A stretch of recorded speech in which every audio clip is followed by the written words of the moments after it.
Assalamualaikum warahmatullahi wabarakatuh. Alhamdulillah, pada tahun ini kita masih diberi kesempatan untuk berjumpa di Ramadan lagi, sehingga kita dapat bersua di acara kisah inspiratif, yang semudah-mudahan kisah-kisah inspiratif ini bisa betul-betul menginspirasi kita sebagai kaum muslim, sehingga kita bisa lebih baik lagi dan lebih berkualitas lagi sebagai seorang muslim. Untuk kisah kali ini saya akan bawakan sebuah kisah keteladanan dari salah seorang sahabat Rasulullah. Beliau adalah seorang yang penggemar ilmu. Dia penggemar ilmu dan dia sangat gigih sekali dalam mencari ilmu. Beliau adalah sahabat Rasulullah, yakni Abdullah ibnu Abbas. Beliau adalah sahabat Rasulullah sekaligus sepupu dari Rasulullah sendiri. Jadi Bapak Abdullah ibnu Abbas itu adalah saudara adik beradik dengan ayahnya Rasulullah. Sementara ibunya adalah saudara dari salah satu istri Rasulullah, yakni saudara dari Ummu Maimunah. Abdullah ibnu Abbas itu biasa dikenal dengan Ibnu Abbas. Nah, kenapa sering dipanggil Ibnu Abbas? Itu untuk membedakan dengan Abdullah yang lain. Sehingga Rasulullah dan sahabat-sahabat yang lain sering manggilnya dengan Ibnu Abbas. Ibnu Abbas kecil, selepas dari gendongan ibunya, dia sudah terbiasa, kalau bahasa kita tuh ngintili Rasulullah, atau seringkali menyertai Rasulullah kemanapun Rasulullah pergi. Sampai suatu saat dia minta izin sama ibunya untuk menginap di tempatnya Rasulullah, guna untuk mengetahui kebiasaan-kebiasaan Rasulullah. Nah, betul sama ibunya, beliau diberi izin untuk menginap di tempatnya Rasulullah. Sampai suatu malam dia tidur di depan pintunya Rasulullah guna untuk mengetahui kebiasaan-kebiasaan Rasulullah. Sampai pada tengah malam Rasulullah bangun, Ibnu Abbas juga ikut bangun.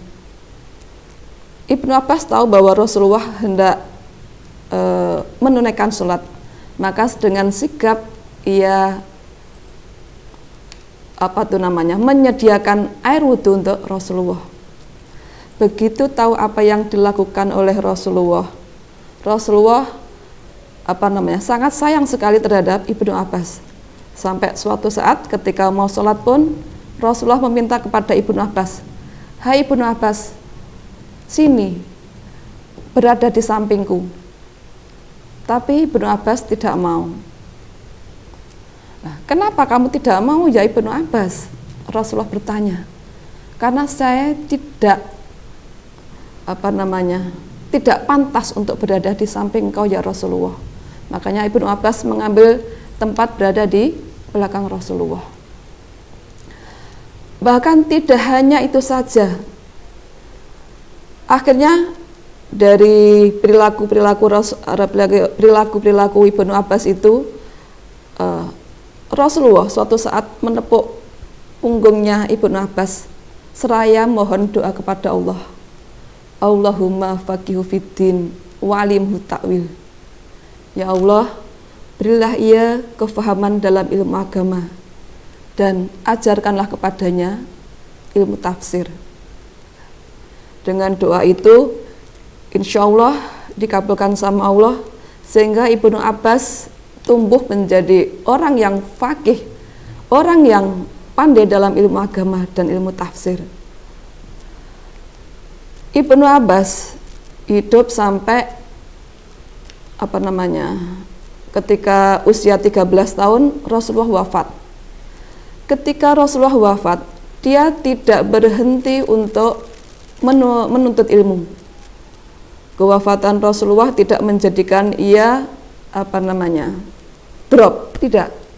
Dia harus tetap bangkit untuk melanjutkan menuntut ilmu. Sehingga dia mencari ilmu kemanapun ilmu ada, dia cari. Sampai suatu saat dia mendengar ada salah seorang sahabat yang mendapatkan hadis. Maka dia kejar. Dia pergi ke rumah salah seorang sahabat itu. Dia hamparkan kain untuk tidur atau sambil menunggu di depan pintu rumah sahabat itu. Karena ketepatan pada saat itu adalah waktu siang, lah sahabat sedang beristirahat. Sampai akhirnya sahabat itu membuka pintu dan mendapati Ibnu Abbas tidur di depan rumahnya. Lalu sahabat bertanya, "Ya Ibnu Abbas, apa yang kamu lakukan? Engkau adalah sepupu Rasulullah. Seandainya engkau membutuhkanku, maka cukup kau mengutus orang, aku akan datang kepadamu." Tapi apa jawab Ibnu Abbas? "Tidak ya sahabat, ilmu itu harus didatangi, bukan guru yang mendatangiku. Maka saya kesini untuk menuntut ilmu." Begitu rendahnya Ibnu Abbas dalam menuntut ilmu dan menghormati para ulama-ulama dan guru-gurunya. Sehingga sampai suatu saat Ibnu Abbas yang kecil itu pernah dibawa oleh Khalifah Umar dalam suatu majelis ulama untuk membicarakan perihal agama. Oleh salah seorang sahabat, Ibnu Umar ditanya, "Hai Ibnu Umar, kenapa kau bawa anak kecil? Saya juga punya anak kecil yang seusia dengannya, tapi nggak aku bawa. Tapi kenapa kau bawa ke sini anak kecil? Sementara di majelis ini adalah majelis orang-orang dewasa, orang-orang berilmu, majelisnya para ulama." Apa jawab Apa jawabnya Khalifah Umar? "Engkau tidak seharusnya berkata seperti itu."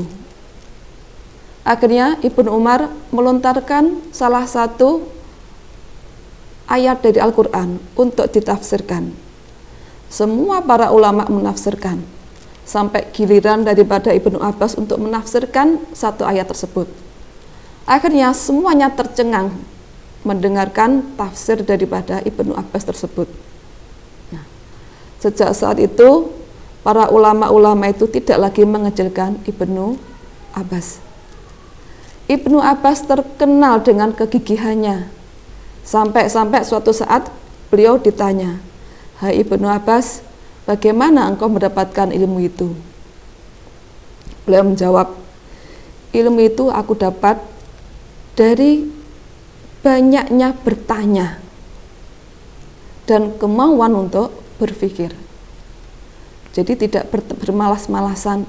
Dia seringkali berdiskusi, bermusyawarah untuk mendapatkan suatu ilmu atau untuk memecahkan suatu masalah. Sampai salah seorang muridnya pun mengungkapkan bahwa Ibnu Abbas rumahnya itu sebuah universitas di mana semua orang datang ke tempatnya untuk menuntut ilmu. Bahkan jalan-jalan ke tempatnya Ibnu Abbas dijejali dengan orang-orang yang menuntut ilmu. Sampai beliau sampaikan kepada Ibnu Abbas bahwa di depan rumahnya sesak dengan orang-orang yang menuntut ilmu. Demikian kisah dari Ibnu Abbas. Mudah-mudahan kisah ini bisa menginspirasi kita untuk menjadi manusia-manusia lebih baik, manusia-manusia yang lebih berkualitas. Sekian saja. Assalamualaikum warahmatullahi wabarakatuh.